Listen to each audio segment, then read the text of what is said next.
शिक्षक साथियों और प्यारे बच्चों, सभी को मनीष का नमस्कार। साथियों, आज हम एक बहुत ही महत्वपूर्ण मुद्दे पे बात करने जा रहे हैं और ये कोई अपडेट नहीं है या कोई कंपटीशन के बारे में आज बात नहीं करने जा रहा हूँ। आज मैं एक ऐसे टॉपिक के बारे में बात करना जा रहा हूँ जो सारे शिक्षकों और सारे बच्चों को जरूर पता होना चाहिए। आप ये कह लीजिए कि आज की दुनिया में आज एक ऐसा प्लेटफॉर्म है ना, जिसके बारे में जानते तो हम लोग बहुत लोग हैं, बहुत सारे शिक्षक इसके बारे में जानते हैं, शायद बच्चे भी जानते होंगे, लेकिन इसका सही उपयोग और सही में ये कितना उपयोगी है हमारे जीवन में और हो सकता है, इसके बारे में आज हम पूरी चर्चा करने वाले हैं। जी हाँ, आज हम बात करने वाले एक ऐसे प्लेटफॉर्म की जिसका नाम है पीएम ई विद्या। ये नाम पहले आप लोगों ने जरूर सुना होगा, अगर हम शिक्षक है तो शायद बहुत बच्चों ने भी सुना होगा, लेकिन बहुत लोग इस पे वर्क कर रहे हैं, थोड़ी बहुत जानकारी जानते हैं या कुछ लोग बहुत अच्छे से इस पे वर्क भी कर रहे हैं। तो अगर आप जानते हैं तो बहुत बढ़िया है, नहीं जानते हैं तो आज मैं आपको सारा रोड मैप बताने वाला हूँ कि एक्चुअली ये पीएम विद्या प्लेटफॉर्म क्या है और कैसे हम इसको एक्सप्लोर कर सकते हैं और कैसे हमारे लाइफ का एक चेंजिंग पार्ट हो सकता है, खास करके हमारे प्यारे बच्चों के लिए। तो चलिए बिना देरी किए शुरू करते हैं और देखते हैं कि पीएम विद्या क्या होने वाला है। तो देखिए, जैसा मैंने आपको बताया कि एक one nation one digital platform, जैसा आजकल हमारे देश में हर जगह पर ये बात हो रही है वन नेशन हर प्लेटफॉर्म के लिए, तो उसी तरीके से एक पीएम ई विद्या एक ऐसा प्लेटफॉर्म है जो आप कह सकते हैं कि वन नेशन और वन डिजिटल प्लेटफॉर्म की काम कर रहा है, जो भारत की डिजिटल शिक्षा की एक व्यापक रूपरेखा तैयार कर रहा है ना। और ये शिक्षा मंत्रालय भारत सरकार का ये ऑफिशियल है, कोई प्राइवेट या कोई ट्रस्टेड नहीं है, एक ऑफिशियल वेब पेज है ये। तो चलिए देखते हैं और इसमें आगे इसके बारे में एक सटीक इन्फॉर्मेशन लेते हैं। तो जैसे मैंने आपको बताया कि इसकी जरूरत क्यों पड़ी, देखिए कोविड जब आया था ना, तो हमारे पास एक बहुत बड़ी चुनौती थी, जो एक महामारी के कारण देश भर में शिक्षा बाधित हो गई। आपको पता है, सारे स्कूल बंद हो गए, कॉलेजेस बंद हो गए, हम सारे शिक्षक घर पे मजबूर थे, बच्चे बंद हो गए। उस समय एक जरूरत लगी सरकार को कि नहीं, एक ऐसा प्लेटफॉर्म होना चाहिए कि अगर भरे ऐसी कोई आपदा आती है तो हम घर से भी बैठ के अपने शिक्षा को कंटिन्यू कर सके। उसी क्रम में लगभग 25 करोड़ स्कूली बच्चों और 4.3 करोड़ उच्च शिक्षा के छात्रों के लिए पारंपरिक कक्षाओं तक पहुंच खत्म हो गई थी।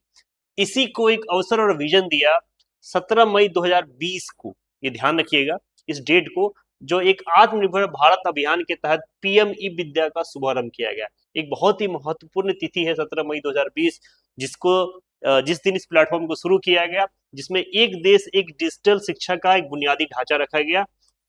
और मैं बताऊं, एनएपी 2020 के प्रमुख स्तंभ के रूप में यह स्थापित हुआ है। बहुत ही इंपॉर्टेंट प्लेटफॉर्म साबित हुआ है ये पूरे देश के लिए। अब बात करें, देखिए कि ये कैसे one nation one digital platform की बात करें, एक ये मल्टी मोड डिलीवरी का काम कर रहा है। कैसे, देखिए इस ऐप पे आपको दीक्षा, एक जाना माना प्लेटफॉर्म जो स्कूली शिक्षा को एक बहुत ही डिजिटल इनिशिएटिव की ओर लेके जा रहा है, उसके अंदर ये शामिल है स्वयं प्रभा, जिसके अंदर 200 से ज्यादा डीटीएच टीवी चैनल है, जो फ्री में हमारे जो सरकारी डीटीएच चैनल होते हैं इस पर ब्रॉडकास्ट किया जाता है एजुकेशनल कंटेंट को। इसके अलावा विशेष आवश्यकता वाले बच्चों, जो CWSN बच्चे होते हैं, उनके लिए समावेशी डिजिटल सामग्री और सांकेतिक भाषा ISL, ये इस प्लेटफॉर्म के अंदर शामिल है। यही नहीं, स्वयं जो एक मुफ्त ऑनलाइन शिक्षा MOOCs, ये इसके अंदर शामिल है। और सिर्फ टेलीविजन की बात ना करें, आप शिक्षा ऑन एयर, ठीक है, रेडियो और पॉडकास्ट भी इसके अंदर शामिल है। लास्टली एक ऐप है साथी, जो IIT एम्स द्वारा प्रतियोगी परीक्षाओं की तैयारी करता है। अब सोचिए, इन कोई फील्ड नहीं छोड़ा, इन सारे फील्ड का एक समावेश है पीएम ई विद्या। तो कोई एक प्लेटफॉर्म करता है, कोई दूसरा करता है, लेकिन सोचिए हम एक ही जगह पे आके इस सारे प्लेटफॉर्म को यूज कर सकते हैं। अब इसी से अंदाजा लगाइए कि बच्चों के लिए कितना उपयोगी होने वाला है, और बच्चे नहीं, हम शिक्षक के लिए कितना उपयोगी होने वाला है। थोड़ा सा सारे प्लेटफॉर्म के बारे में जान जाए। जैसे दीक्षा, देखिए कि स्कूली शिक्षा यानी कि K to 12, बिल्कुल 0 से लेके 12 तक। इसके अंदर देखिए आपके QR coded energize textbook है, 2D 3D animations, virtual labs इसके अंदर शामिल है। मार्च 2026 तक 2 करोड़ से अधिक इसमें रजिस्ट्रेशन हो चुका है उपयोगकर्ता, समझ रहे हैं, 2 करोड़। बुनियादी साक्षरता FLN से लेकर उच्चतर माध्यमिक तक के सारे कंटेंट्स इसके अंदर अवेलेबल है कोर्सेज के रूप में। स्वयं और एक उच्च शिक्षा हायर एजुकेशन के लिए एक 4 क्वांटिटेटिव दृष्टिकोण, वीडियो, रीडिंग टेस्ट, फॉरम, सारा शामिल है।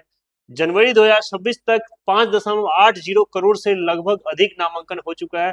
44 से ज्यादा पाठ्यक्रम इसके अंदर शामिल है, समझ सकते हैं, 4400 से ज्यादा कोर्सेज यहाँ पे है। और विश्वविद्यालयों में 40% तक क्रेडिट ट्रांसफर की सुविधा इसमें दी गई है। तो ये दोनों प्लेटफॉर्म अपने आप में पूरे भारत की शिक्षा को समा रहा है ना। इसके बाद देखिए, जो हमने बात की थी one class one channel, 12 channel जब शुरुआत की गई थी ना 2020 में, तो सिर्फ 12 चैनल थे डीटीएच के अंदर। अब समझिए अब जाके 200 चैनल हो चुका है 2022-23 में, और अभी तो उससे ज्यादा हो चुके हैं। सबसे अच्छी बात है, बिना इंटरनेट के आप लोग फ्री डिश पे, डीडी फ्री डिश पे, डिश टीवी और जियो टीवी पे बिल्कुल फ्री में अवेलेबल। ठीक है, यानी कि गांव गांव तक इसकी पहुंच है। मातृभाषा में शिक्षा है, 29 भारतीय भाषाओं में सामग्री है। सबसे बड़ी बात यही है कि 29 लैंग्वेजेज में यहाँ पे कंटेंट्स अवेलेबल है। ठीक है, 24/7 इसका प्रसारण होता है। ग्रामीण और दूर दराज के छात्र भी विदाउट इंटरनेट की फैसिलिटी के भी शिक्षा ग्रहण कर सकते हैं। और सबसे बड़ी बात है कि मल्टी प्लेटफॉर्म है, 200 से समर्पित यूट्यूब चैनल पे भी लाइव सिमिलर इनको कास्ट किया जाता है। तो समझ सकते हैं कि कितना बड़ा प्लेटफॉर्म है ये। जैसे मैंने आपको बताया कि 200 डीटीएच चैनलों का एक राष्ट्रव्यापी वितरण है। अब कुछ चीजें आपको जानना जरूरी है, जैसे राज्यों के लिए 142 चैनल है 28 राज्यों के लिए। ठीक है, ये थोड़ा सा वहां पे डिविजन भी किया गया है, जिसमें स्वायत्त निकाय के लिए, ऑटोमेशन बॉडी के लिए 29 चैनल है। इसके अलावा केंद्र शासित प्रदेशों के लिए यहाँ पे 15 चैनल दिए गए हैं। स्पेयर और भविष्य के लिए 14 चैनल है, यानी कि 200 चैनल का डिवाइडेशन भी किया गया है। कुछ चीजें देख लीजिए, जैसे में जो 14 यूएलएस है बेस्ट शिक्षा के लिए समर्पित है, यानी कि उल्लास करके एक चैनल है, 14 चैनल है जो सिर्फ एडल्ट एजुकेशन के लिए है। इसके अलावा 34 चैनल है जो CICT यानी कि तमिल भाषा सीखने के लिए एक विशेष चैनल है। तो ऑलमोस्ट सभी चीजों का ध्यान रखा गया है यहाँ पे। यही नहीं, अगर मैं आपको बताऊं बिहार के परिप्रेक्ष्य में कि बिहार के अंदर क्या है, तो बिहार को 5 डीटीएच चैनल आवंटित किया गया, जिनका संचालन SCERT और NCERT द्वारा किया जाता है। यानी कि स्पेशली बिहार के लिए 5 चैनल है पीएम वाणी के ऊपर। इसके अंदर देखिए, मैं आपको बता दूं थोड़ा सा कि BR63 ये प्राथमिक स्तर यानी कि कक्षा 1 to 4 के लिए है, जिसमें बुनियादी साक्षरता और गणित बताया जाता है। BR64 चैनल जो है इसमें उच्च प्राथमिक स्तर कक्षा 5 से 8 तक की शिक्षा दी जाती है। BR65 में माध्यमिक स्तर कक्षा 9-10 विज्ञान, गणित और भाषा। BR66 में उच्च माध्यमिक स्तर कक्षा 11 से कला, विज्ञान और वाणिज्य। और BR67 में बोर्ड परीक्षा की तैयारी की जाती है कक्षा 12 की। इसका परिणाम क्या हुआ, देखिए बिहार के स्पेशली हर वर्ग को इसमें शामिल किया गया, हर क्लासेस की कैटेगरी वाइज शामिल कर दिया गया। इसका परिणाम क्या हो गया, देखिए जुलाई बिहार का अपना एक स्टूडियो सेटअप कराया गया। जुलाई 2024 से लेकर 2115 वीडियो, 956 घंटे से अधिक की सामग्री बिहार के अपने प्लेटफॉर्म पे अवेलेबल है पीएम वाणी के थ्रू। तो समझिए एक बहुत बड़ी पहल है, और ये SCERT और NCERT बिहार का भी एक बहुत बड़ा रोल है पीएम वाणी के अंदर। थोड़ा सा हम लोग जान लेते हैं शिक्षा ऑन एयर, रेडियो और पॉडकास्ट के बारे में। देखिए इसके अंदर एक मुक्त विद्यावाणी करके चैनल चलाया जा रहा है, जो NIS द्वारा संचालित है। एक शैक्षिक वेब रेडियो है, आपको वोकेशनल और सेकेंडरी छात्रों के लिए लाइव इंटरेक्टिव ऑडियो स्ट्रीमिंग होती है 24/7, यानी प्रतिदिन 24 घंटे। शिक्षा वाणी पॉडकास्ट करके है, जो एक CBSE द्वारा संचालित है। कक्षा 9 से 12 के लिए NCERT पाठ्यक्रम का रूप 400 से ज्यादा संक्षिप्त ऑडियो मॉड्यूल इसके अंदर है। और एयर और दूरदर्शन 400 से ज्यादा रेडियो स्टेशन है, ज्ञानवाणी, कम्युनिटी रेडियो और जियो सावन ऐप्स में बिना इंटरनेट के भी ये प्रसारित किया जाता है, क्योंकि ये रेडियो है, इंटरनेट की जरूरत नहीं है। तो इसका शिक्षा ऑन एयर भी बहुत ही अच्छी पहल है। आप सिर्फ सुनना चाहते हो, वीडियो नहीं देखना चाहते हो, कहीं से भी बैठ के, तो बहुत अच्छी चीज है। नेक्स्ट है समावेशी शिक्षा, क्योंकि देखिए इस प्लेटफॉर्म का मेन उद्देश्य ही यही था, समावेशी शिक्षा, सबको बराबर शिक्षा मिले, कोई छूट ना जाए। ठीक है, यहाँ पे क्या है, देखिए ये जो आप देख पा रहे हैं TG फॉर्मेट बनाया गया, यानी कि दृष्टिबाधित छात्रों के लिए विशेष ऑडियो बुक्स है, डिजिटली एक्सेसिबल इंफॉर्मेशन सिस्टम जिसको हम लोग बोलते हैं DG। इसके अलावा बरखा सीरीज चलाया जाता है सभी के लिए। देखिए पढ़ने की एक श्रृंखला है, 40 बहुभाषीय स्टोर बुकलेट है, यूनिवर्सल डिजाइन फॉर लर्निंग का उत्कृष्ट उदाहरण है। यानी कि यहाँ पे कुछ स्पेसिफिकेशंस भी दिया गया है। इंडियन साइन लैंग्वेज ISL 270 से ज्यादा ISL के वीडियो है। श्रवण बाधित छात्रों के लिए समर्पित DTH चैनल 31 जो दिसंबर 2024 को लॉन्च किया गया था।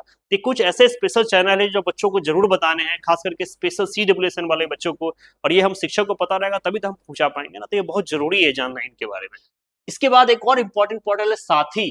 देखिए आपकी प्रतियोगी परीक्षाओं की बिल्कुल मुफ्त तैयारी कराई जाती है यहाँ पे। ये IIT कानपुर की संयुक्त पहले जो नवंबर 2030 में MU हुआ था, IIT और एम्स के विशेषज्ञ द्वारा रिकॉर्डेड तैयार लाइव लेक्चर मिल रहा है आपको। जेई, नीट, SSC, CUT जैसी परीक्षाओं के लिए 80,000 से ज्यादा गुणवत्ता वाले प्रश्न वहां पे है। मॉक टेस्ट है, AI आधारित व्यक्तिगत स्टडी प्लान है, वेबसाइट, मोबाइल ऐप और 7 समर्पित डीटीएच चैनलों के माध्यम से आपको अवेलेबल कराया जा रहा है। तो साथ ही पोर्टल भी पीएम ई-वाणी पे अवेलेबल है। बहुत अच्छा प्लेटफॉर्म है ये प्रतियोगी परीक्षाओं की तैयारी के लिए। अब देखिए, ये अप्रैल से जुलाई 2024 तक का एक कुछ आंकड़ा मैं आपको बताऊं। राज्य स्टेट्स में 4,756 नए वीडियो, जो सबसे बड़ा योगदान मान सकते हैं। एक स्वायत्त निकाय में 3,009 नए वीडियो आए हैं। केंद्र शासित प्रदेश के लिए 578 नए वीडियो आए हैं। यानी कि कुल मिला के बात करें तो 66,066 वीडियो अवेलेबल है शैक्षणिक के, जिसमें 22,217 घंटे से अधिक का प्रसारण है। अब सोचिए, क्या कोई ऐसा प्लेटफॉर्म है जिसपे इतना बड़ा कंटेंट अवेलेबल हो? जी हाँ, ये है पीएम ई-वाणी के ऊपर। ठीक है, जिसका लाभ बच्चे बहुत नहीं उठा पा रहे हैं, उनको पता ही नहीं इसके बारे में। तो खास करके जो सरकारी स्कूल के बच्चे हैं, हमारे बच्चे, उन तक ये जरूर पहुंचाइए ताकि उसका लाभ उठा सके। और सबसे अच्छी बात थी कि पूरे भारत में 29 भारतीय भाषा में, यानी कि चाहे बच्चा किसी भी राज्य का हो, कोई भी भाषी हो, इसका फायदा उठा सकता है। देखिए, ये एनईपी 2020 के बिल्कुल साथ लेके चलता है। जैसे बहुभाषावाद, क्षेत्रीय भाषा में डीटीएच चैनल और डिजिटल सामग्री, जो एनईपी 2020 की मुख्य खासियत है। डिजिटल और तकनीक, जो एनईपी 2020 का एक स्तंभ रखा गया है। दीक्षा पे एआर वीआर वर्चुअल लैब, 750 और एआई आधारित साथी पोर्टल। इसके अलावा समानता, इंटरनेट के बिना शिक्षा, मतलब किसी भी बाधक के कारण बच्चों की पढ़ाई बाधित ना हो, इसका विशेष ध्यान रखा है पीएम ई-वाणी ने। इसलिए हर एक कंटेंट पे आपको जोर दिया गया है, चाहे वो रेडियो हो, चाहे टीवी हो, चाहे फ्री डिश हो, चाहे इंटरनेट हो। जो सुविधा आपके पास अवेलेबल है, आप उसी प्लेटफॉर्म पे स्टडी कर सकते हैं। इसीलिए इसका नाम रखा गया वन नेशन वन प्लेटफॉर्म, खास करके डिजिटल प्लेटफॉर्म। थोड़ा सा मैं अगर शॉर्ट्स में मैंने जो भी चीजें बताई उसको देख ले, तो देखिए, माध्यम चाहे ऑनलाइन इंटरनेट हो तो दीक्षा स्वयं पे जा सकते हैं, जिसके अंदर आपको सारी चीजें मिलने वाली है। डीटीएच है, स्वयं प्रभा में 200 चैनल है, सभी छात्र के लिए है। तो ये सारी चीजें मैंने आपको डिटेल बता दी है। और फाइनली हम इस निष्कर्ष पे पहुंच सकते हैं कि जो विकसित भारत है 2047 का हमारा सपना है, उसमें पीएम वाणी एक माइलस्टोन की तरह है। ठीक है, ये केवल एक आपातकालीन प्रतिक्रिया नहीं है, बल्कि एक मजबूत, स्केलेबल और डिजिटल पब्लिक इंफ्रास्ट्रक्चर है, जो सभी के लिए उपयोगी होने वाला है। और डिजिटल डिवाइड का अंतिम छोर तक कनेक्टिविटी, समावेशी शिक्षा है। तो साथियों, मैं बस इतना कहना चाहूंगा अंत में कि ये एक ऐसा प्लेटफॉर्म है जिसपे हम सारे शिक्षकों को एक्सप्लोर करना चाहिए, अपने ज्ञान को भी बढ़ाना चाहिए और बच्चों तक इसकी पहुंच जरूर होनी चाहिए। तो होप मैं शायद आप लोगों को थोड़ा बहुत बता पाया हूँगा। और फिर से एक इम्पोर्टेंट कंटेंट के साथ, इन्फॉर्मेशन के साथ मिलते हैं नए वीडियो में। जय हिंद।